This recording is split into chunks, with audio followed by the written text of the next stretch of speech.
The two teams to replace Treasure Beach FC and Limehall Academy in next season's Ray and Neville Jamaica Premier League will be known on Sunday as the return leg semi-final fixtures for the JFF Championship take centre stage.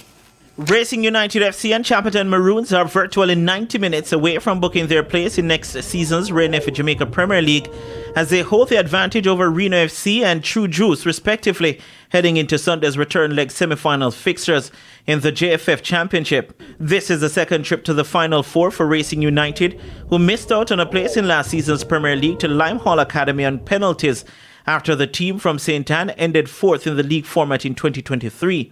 It will almost feel like poetic justice for Racing United should they replace Limehall in the top flight come September.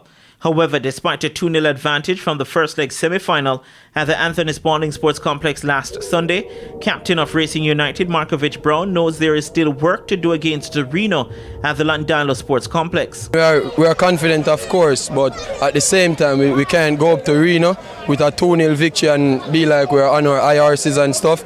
So we have to go up there and show the same fight that we did today. Coach at Reno, Patrick Graham, knows a 2-goal deficit is not insurmountable, especially with home field advantage.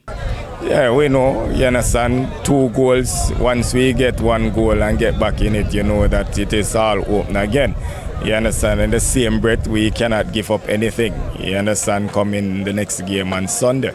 Meanwhile, Chapleton Maroons are looking to make a swift return to the Premier League, having tasted top-flight football in the 2022-23 season.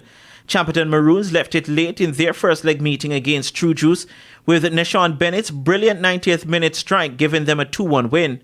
For coach Bejan Thomas, the result will be the most important thing come Sunday. I'm definitely happy because we won, so I'm happy with that. So we have a little advantage going on to the second leg, but we know that the work just started. True Juice finished runner-up in the league format, but for coach Craig Richards, coming out second best on Sunday is not acceptable. Most definitely. It's just 2-1. We're 2-1 down.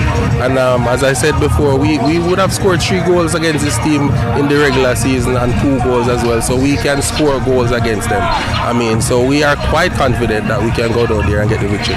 The match will be played at Turner's Oval. Both games are set to kick off at 3 p.m.